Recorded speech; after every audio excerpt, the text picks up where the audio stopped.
నమస్తే. Welcome to iDream media. నేను సౌజన్య. గత 2 రోజుల క్రితం సికింద్రాబాద్ ముత్యాలమ్మవారి విగ్రహం ఏదైతే ఉందో అది ధ్వంసం జరిగిన సంగతి. సో, ఎవరైతే చేశారో వాళ్ళని పట్టుకోవడం కూడా జరిగింది. సో, వాళ్ళకిప్పుడు ప్రెజెంట్ అయితే నిమ్స్‌లో ట్రీట్‌మెంట్ జరుగుతోంది అంటున్నారు. సో, ఆయన స్టేటస్ ఏంటి? ఆయన ఆరోగ్యం ఎలా ఉంది? ఇంకా స్టేటస్ మనకు తెలియాల్సుంది. సో, ఈ అంశం పైన వారి అభిప్రాయాన్ని, వారి స్పందనని మనతో పంచుకోవడానికి ఈరోజు మనతో పాటు ఉన్నారు. సోషల్ యాక్టివిస్ట్, మైనారిటీ హక్కుల పరిరక్షణ సమితి రాష్ట్ర అధ్యక్షులు ఫారూక్ షుబ్లీ గారున్నారు. వారితో మాట్లాడదాం. నమస్తే అండి. నమస్తే అమ్మా. సో, ఇప్పుడు ఏదైతే అంశం మనం మాట్లాడుకుంటున్నామో, సో, అదైతే అసలు అన్‌ఎక్స్‌పెక్టెడ్. అసలు ఎప్పుడు జరుగుతుంది అనేది ఎప్పుడు అనుకోలేదు.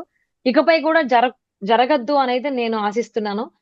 సో, అసలు ఎగ్జాక్ట్‌లీ. దీనిపైన ఇలాంటివి ఏవైతే సంఘటనలు ఒకటి కాదు చాలా జరిగాయి. ఒక టెంపుల్ పైన కాదు, శరన్నవరాత్రుల్లో మండపాల పైన కూడా ఇలా విగ్రహాల దగ్గరికెళ్లి విగ్రహాల్ని ధ్వంసం చేయడం ఇవన్నీ జరిగాయి. అసలు దీన్ని ఎలా అరికట్టాలనుకుంటున్నారు? ఎందుకంటే చేసిన వాళ్ళందరూ కూడా మీ కమ్యూనిటీకి సంబంధించిన వాళ్ళని చెప్పేసని బయటికి తెలుస్తూ కూడా ఉంది. సో, ఏమంటారు మీరు దీని గురించి? సౌజన్య గారు, మీకు అదేవిధంగా మన ఐడ్రీమ్ మీడియా ప్రేక్షకులందరికీ కూడాను నమస్కారం అండి. ఇక్కడ ఒక విషయం మనం గుర్తుంచుకోవాల్సిన అంశం ఏంటంటే, ఇది కేవలం ఒక్క వైపు నుంచి జరుగుతుందా అంటే ఐ సే ఇట్స్ రాంగ్. హ్మ్. చూడండి, ఇప్పుడు మీకు గత 10 సంవత్సరాల నుండి ఎన్నో అంశాలు, ఒకటి కాదు, రెండు కాదు, అనేకమైనటువంటి అంశాలు ఒకళ్ళు ఒక విధంగా అంటే వారి యొక్క ఒక ఒక సామాజిక వర్గం యొక్క ఆచార ఆహార్య వ్యవహారాలు, వారు తినే తిండి, ఏం తినాలి ఏం తినకూడదు, ఏం వేసుకోవాలి ఏం వేసుకోకూడదు, గడ్డం ఉంటే టోపీ ఉంటే బుర్ఖా ఉంటే, ఈ రకంగా అన్ని అంశాలపై కూడాను దాడులు జరిగినటువంటి పరిస్థితులు మనం చూస్తూనే ఉన్నాం. ఇది హ్మ్. కేవలం ఒక్క సామాజిక వర్గం లేకపోతే మెజారిటీ ఆఫ్ ద కమ్యూనిటీ హిందువులకి జరుగుతుంది అని చెప్పేసి చెప్పడం కూడాను అది భావ్యం కాదు. అట్ ద సేమ్ టైం ఇది జరిగింది కాబట్టి మీరు ఇదంతా మాట్లాడుతున్నారంటే కాదమ్మా. హ్మ్. అది వాళ్ళకి జరిగినా, ఇలా ఈ రకంగా వీళ్ళకి జరిగినా రెండు కూడాను తప్పే. అది నేనేమంటానంటే, సెక్యులరిజం ఏదైతే ఉందో మనం అందరం కూడాను సెక్యులరిస్టులు అని చెప్పేసి అనుకుంటాం. కానీ సెక్యులర్ యొక్క నిజమైనటువంటి భావజాలం ఏదైతే ఉంటుందో అది మనకి తెలియదు. సెక్యులరిజం హ్మ్. అంటే ఏదో మనం ఇప్పుడు ఆ నేను మందిరానికి వస్తే మీరేమో నాకు బొట్టు పెట్టడం, లేకపోతే మీరేమో నా మసీదుకి వస్తే నేను మీకు టోపీ పెట్టడం, లేకపోతే మీ కార్యక్రమానికి నేను వస్తే నన్ను తిలక్ పెట్టడం, నా ఇంటికి మీరు వస్తే కనుక నేను మీకు గడ్డం ఇది టోపీ పెట్టడం, ఇది కాదమ్మా సెక్యులరిజం అంటే. అవును. సెక్యులరిజం అంటే మీరు ఎలా ఉన్నారో మీరు అలాగే ఉంటారు. మీ యొక్క ఆచార ఆహార్య వ్యవహారం ఎలాగైతే ఉందో అలాగే ఉంటుంది. నేను ఎలాగైతే ఉన్నానో నేను అలాగే ఉంటాను. మీరు హ్మ్. నన్ను గౌరవించాలి, నేను మిమ్మల్ని గౌరవించాలి. ఇది సెక్యులరిజం యొక్క నిజమైన నిర్వచనం. ఇది అవును. మనకి తెలియక ఏంటంటే మనం ఓవర్ యాక్టింగ్ చేసుకుంటూ పోదాం. కానీ వాస్తవానికి ఈ ఓవర్ యాక్టింగ్ కూడాను చేసేది ఎవరంటే, కేవలం ఏదైతే ఒక 4 ఓట్ల కోసం అని చెప్పేసి, ఒక పోలరైజేషన్ ఆఫ్ ద ఓట్స్ గురించి, లేదంటే కనుక ఒక కమ్యూనిటీ యొక్క మన్ననలు పొందటానికి అని చెప్పేసి ఇటువంటి కార్యక్రమాలు అత్యధికంగా మనం చూస్తే కనుక రాజకీయ నాయకుల్లో కనిపిస్తారు. అది హ్మ్. వెదర్ నేను ఒక ఒక particular section of the people ని నేను చెప్పట్లేదు, లేకపోతే పర్టికులర్ ఒక రిలీజియన్ పీపుల్ ని నేను చెప్పట్లేదు. హ్మ్.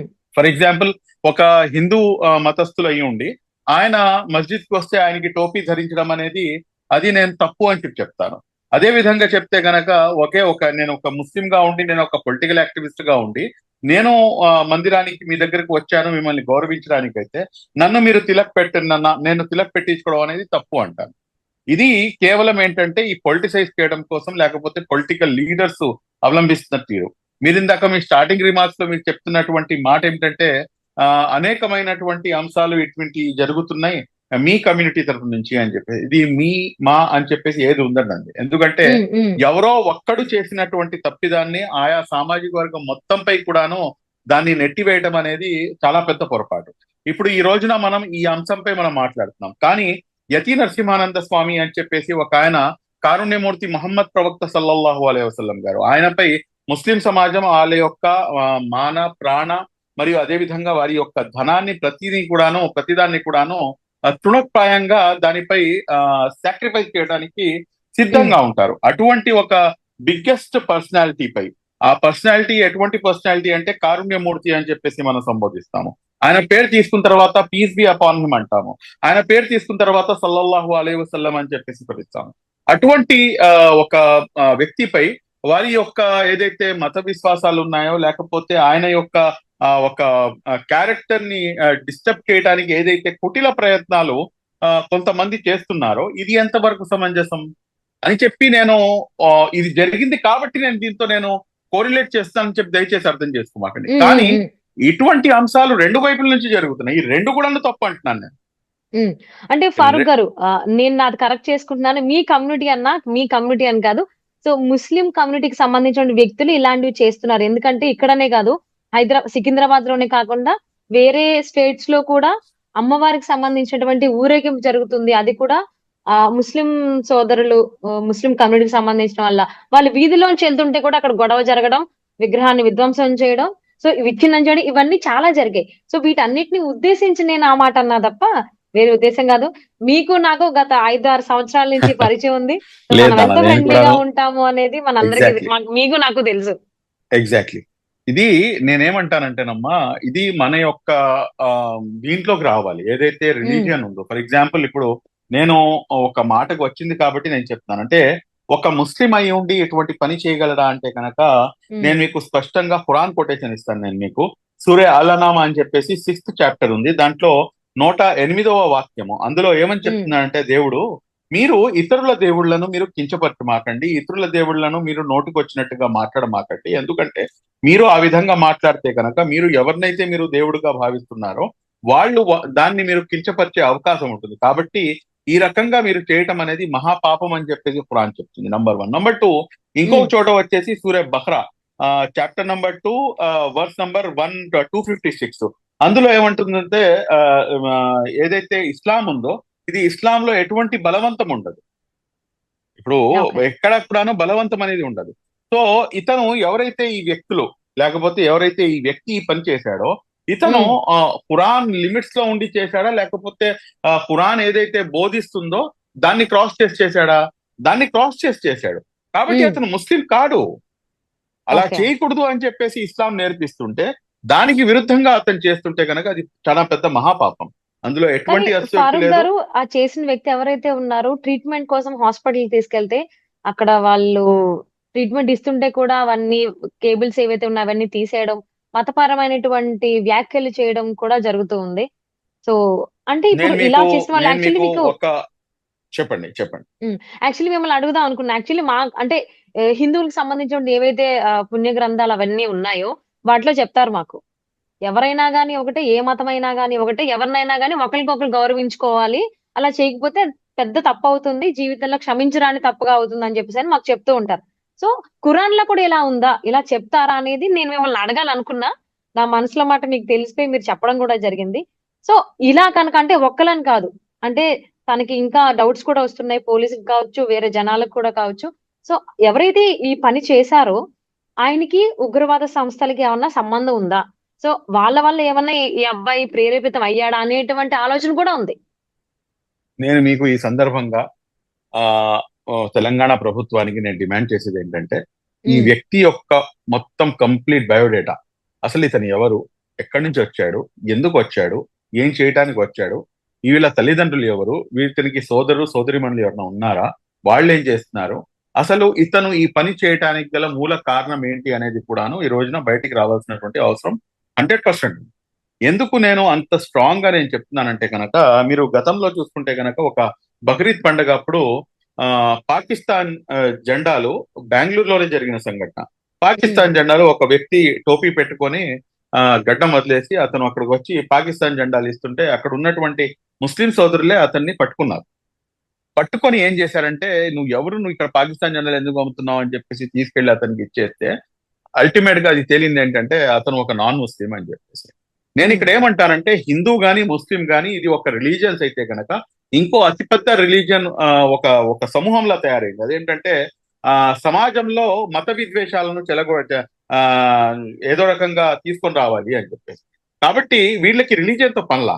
అతను హిందువుల్ని అతను గౌరవించాడు, ముస్లింని గౌరవించాడు, అతను ఏ రిలీజియన్ లో ఉంటాడో ఆ రిలీజియన్ యొక్క సెయిన్స్ ని కూడా నమ్మడు. అతని యొక్క రిలీజియన్ ఏంటంటే ఒక సెపరేట్ ఒక సెక్ట్ అన్నమాట. అతను సమాజంలో ఏదో రకంగా అశాంతిని తీసుకొని రావాలి, అశాంతిని నెలకొల్పాలి అని చెప్పేసి అతను ప్రయత్నిస్తూ ఉంటాడు. కాబట్టి ఇటువంటి వాళ్ళు ఎవరు అనేది ఒకటి మనం తెలుసుకోవాలి. రెండోది ఏంటంటే అసలు ఇతను నిజంగా ముస్లిమేనా, నాకైతే ఆ డౌట్ వస్తుంది. నాకైతే ఆ డౌట్ వస్తుంది. ఎందుకు ఆ డౌట్ వస్తుందంటే కనుక, నేను ఇప్పుడు మీకు మెన్షన్ చేసినటువంటి ఏదైతే ఈ 2 వాక్యాలు ఉన్నాయో, ఈ వ్యాఖ్యల ఆధారంగా అతను ఏ ముస్లిం కూడాను అలా చేయలేడు, అలా చేయకూడదు.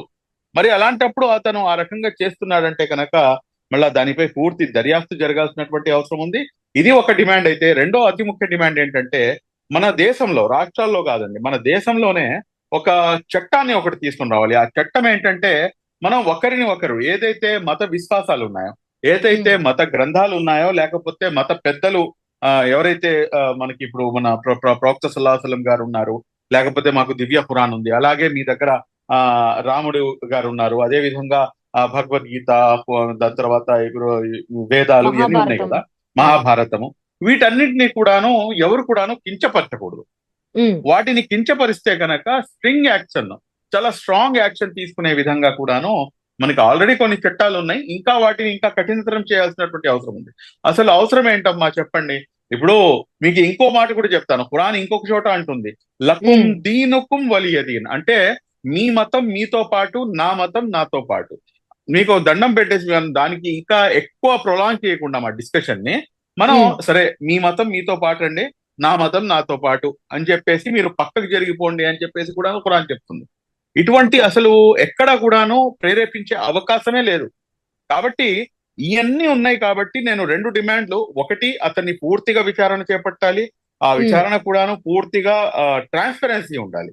రెండో వైపు ఏంటంటే, ఏదైతే ఇటువంటి వ్యాఖ్యానాలు 2 వైపుల నుంచి ఉన్నాయి, నేను వన్ సైడ్ ఉంది అని చెప్పి నేను 100% నమ్మను, 2 సైడ్ల నుంచి ఉన్నాయి. కామని ఈ 2 సైడ్ల నుంచి చేసేవాడు అతను హిందూ, ఇతను ముస్లిం అని చెప్పి నేను సంబోధించను. ఎందుకంటే హిందూ మత గ్రంథాలు కూడాను ఆ విధంగా చేయమని చెప్పేసి ప్రోత్సహించట్లా, ముస్లిం మత గ్రంథం కూడాను ఆ రకంగా చేయమని చెప్పేసి ప్రోత్సహించడం లేదు. కాబట్టి ఇటువంటి ఏదైతే ఈ సమాజంలో వర్గ వైషమ్యాలు చెరగొట్టాలి అని చెప్పేసి చేస్తున్నటువంటి కుట్రలు చేస్తున్నటువంటి వాళ్ళని కఠినంగా శిక్షించే విధంగా కొన్ని చట్టాలు తీసుకొని రావాలి అని చెప్పేసి కూడా నేను డిమాండ్ చేస్తాను. తప్పకుండా అండి. ఇలాంటి సంఘటనలు ఏవైతే ఉన్నాయో పునరావృతం కాకుండా ఇక్కడితోనే ఆగిపోవాలని చెప్పేసి నేను మనస్ఫూర్తిగా కోరుకుంటున్నాను. అలాగే నా నుంచి ఒక రిక్వెస్ట్ ఏంటి అనంటే, ప్లీజ్ మా. నేననేది కాదు, ప్రతి ఒక్కరి దగ్గర నుంచి కూడా. సో మీరెలా అయితే మైనారిటీ హక్కుల గురించి, వాళ్ళ పరిరక్షణ గురించి ఎలా అయితే పోరాడుతున్నారో, సో మీకు తెలిసిన వాళ్ళ దగ్గర అందరి నుంచి కూడా ఎదుటి మతాన్ని మనం గౌరవిద్దాం. అప్పుడు మన మతాన్ని గౌరవిస్తారు. ఒకళ్ళకొకరు అంటే give respect and take respect అని ఉంటుంది కాబట్టి, సో అది ఫాలో అయితే చాలా మంచిది. అండ్ కొంతమంది మత పెద్దలు కూడా దానికి విరుద్ధంగా మాట్లాడడం జరుగుతోంది. సో కేరళలో ఒక వ్యక్తి మాట్లాడిన సంగతి అందరికీ తెలిసిందే. రాబోయేటువంటి రోజుల్లో భారతదేశాన్ని ఇస్లామిక్ కంట్రీగా చెయ్యాలి, చేస్తాము అనేటువంటి మాట. సో నేను దీన్ని ప్రొలాంగ్ చేయాలనుకోవట్లేదు. నేను దీని గురించి ఒక్క మాట చెప్తానమ్మా. దీని గురించి చూడండి, ఈ దేశం యొక్క గొప్పతనం ఏంటంటే భిన్నత్వంలో ఏకత్వం. అవును. భిన్నత్వం అంటే ఏంటంటే, మీరు నాకు నా సహోదరితో సమానము. నేను మిమ్మల్ని ఇందాకే మీరు చెప్పారు 5-6 సంవత్సరాలు తెలుసు. మిమ్మల్ని చూడంగానే నాకు ఒక రెస్పెక్ట్, నా చెల్లి, నా సోదరి అని చెప్పేసి. ఇది ఎక్కడి నుంచి వచ్చింది? ఇది మీ మతం నేర్పించిందా, నా మతం నేర్పించిందా? ఇది మన భారతదేశ కల్చర్. ఇది మన భారతదేశ కల్చర్ ఏంటంటే, మనం ఒకరికొకరు పరస్పరం గౌరవించుకుంటూ, మనం ఒకరిని ఒకరు ఏంటంటే ఒక సోదర భావంతో కలిసిమెలిసి ఉంటున్నాం. ఈ దేశం మతం ఆధారంగా విచ్ఛిన్నమైంది గతంలో 1947లో. అది ఏదైతే జరిగిందో అది మనం మర్చిపోలేనటువంటి సంఘటన. మరి అటువంటి సంఘటనలు మళ్ళా పునరావృతం కాకుండా ఈ రోజున మనం 2024లో బతుకుతున్నాం. ఇటువంటి సమయంలో ఏంటంటే, ఏదో ఈ భారతదేశం ఇస్లామిక్ కంట్రీగా మారుతుంది, లేదంటే కనుక హిందూ కంట్రీగా మారుతుంది అంటే కనుక నేనైతే ఒకటే చెప్తాను, ఒక గార్డెన్ ఉంది, ఒక గార్డెన్ లో సేమ్ కలర్ ఫ్లవర్స్ ఉంటే దానికి అందం ఉంటుందా?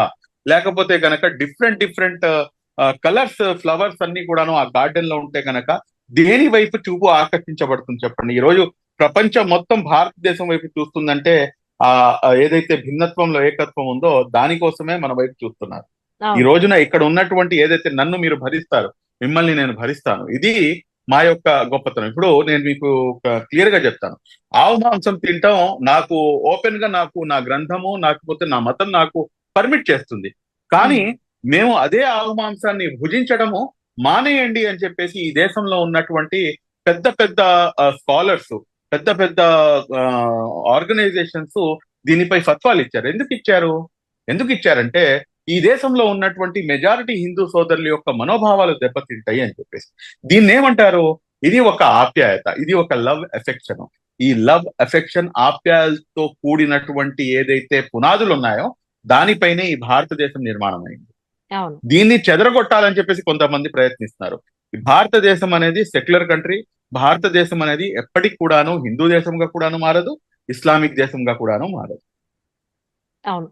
సో, మనం ఎలా అయితే ఒక ఫ్రెండ్లీ రిలేషన్‌షిప్ మెయింటైన్ చేస్తున్నామో, భారతదేశంలో ఉన్నటువంటి హిందువులు, ముస్లింలు అండ్ ఇతర మతాలకు చెందిన వారు ప్రతి ఒక్కరు కూడా ఇలాంటి స్నేహభావంతోనే ఉండాలి, మెలగాలని మనస్ఫూర్తిగా కోరుకుంటూ, మీ అభిప్రాయాన్ని, మీ స్పందనని మాతో పంచుకున్నందుకు థాంక్ యూ అండి.